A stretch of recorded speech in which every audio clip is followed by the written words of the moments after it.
Hey everyone, and welcome back to the channel. In this week's video we're visiting the now abandoned village of Whorlton. The small village overlooks Swainby and is in North Yorkshire.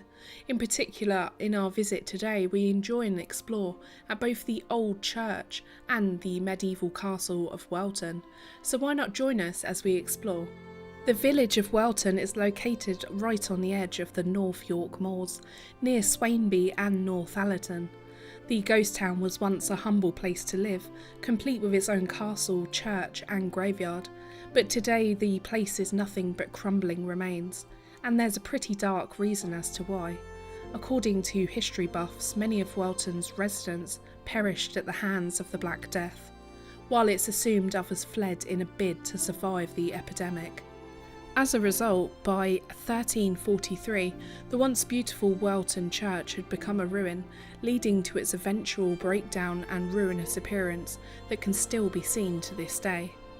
The quite stunning chancel arch dates to at least the 11th century, and the north aisle may have been built at the same time. The south aisle was a later addition. The tower was added in the 15th century and served double duty as an entrance port. In the tower hangs a small single bell that was cast in the early 16th century. And what is interesting is that you can see the medieval grave slabs that were built into the nave walls.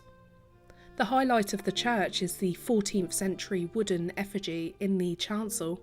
This is an effigy of the second Lord Nicholas de Meynell and is carved from bog oak. Sadly, by the 19th century the church was in such poor repair, so a new church had to be built to replace it in nearby Swainby village, by using stone from Whorlton Castle. The last service here was held in 1875, and the nave was finally dismantled a century later, in 1975, leaving the original and atmospheric arches still standing to this day. There is also a tale that an underground passage links to the old church of Holy Cross to the castle, but we couldn't find any evidence left. Although Whorlton is most famous for its abandoned medieval village, in 1810 there was a hoard of Roman coins found dating from the end of the Roman presence in Britain.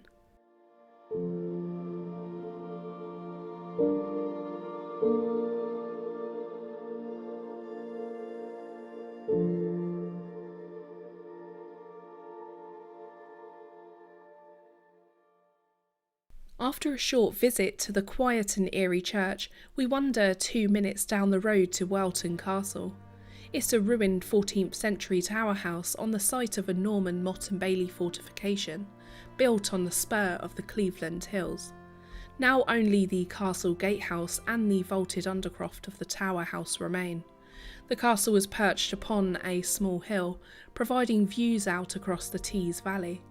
The location was an ideal spot for keeping the Saxons in check, as it also overlooked an important road on the western edge of the North Yorkshire moors.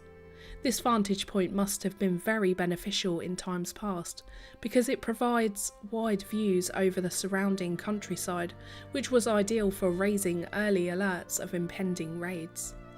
In 1066, William the Conqueror defeated King Harold at the Battle of Hastings and was crowned as King of England, but just because he wore the crown it did not mean that he controlled his newly won kingdom.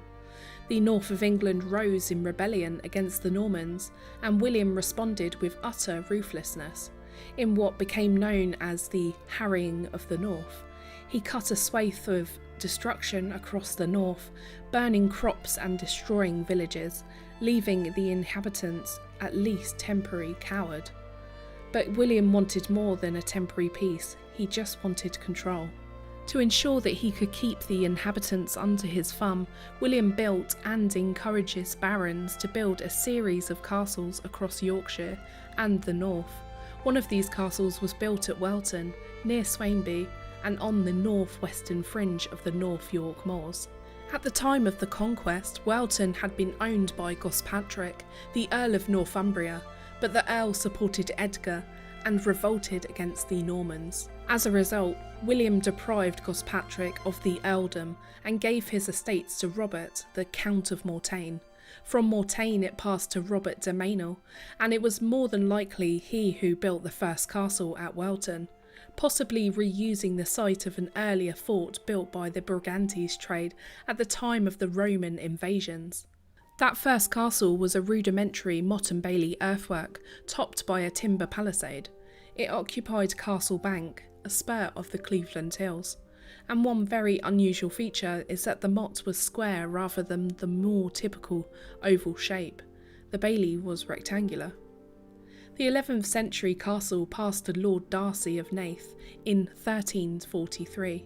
Darcy pulled down the earlier castle and levelled out the motte. In its place, he built a fortified tower house of stone. The house was defended by a curtain wall, with an inner ward reached through an impressive stone gatehouse. This 14th century gatehouse is all that remains at Whorlton today.